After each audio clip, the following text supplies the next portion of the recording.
আওয়ামী লীগকে প্রশ্ন করি, আপনাদের নেত্রী কাজটা করলো কি?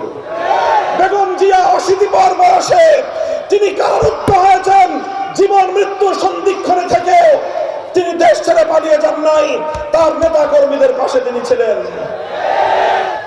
আওয়ামী লীগকে প্রশ্ন করি, আপনাদের নেত্রী কাজটা করলো কি? কাজটা করলো কি? তিনি শেষ সময়ে দাম্ভিকতার সরে বলেছিলেন শেখ হাসিনা পালায় না। এই কথা বলে তিনি আওয়ামী লীগ, যুবলীগ, ছাত্রলীগের কফিনে সর্বশেষ ব্রেকটা ঠুকেছেন। তাদেরকে জনগণের উপর আরো বেশি হায়নার মতো হামলা চালানোর জন্য তিনি তাদেরকে উস্কানি দিয়েছেন। উস্কানি দিয়ে আওয়ামী লীগকে, যুবলীগকে, ছাত্রলীগকে হুমকির মুখে ঠেলে দিয়ে, বাংলাদেশকে ধ্বংসের মুখে ঠেলে দিয়ে, যেই বাংলাদেশকে ধ্বংস করবার জন্য তিনি রাজনীতি শুরু করেছিলেন, সে দেশটাকে ধ্বংস করে দিয়ে তিনি যাদের এজেন্ডা বাস্তবায়নের জন্য এদেশে কাজ করেছেন তাদের কোলে গিয়ে আশ্রয় নিয়েছেন।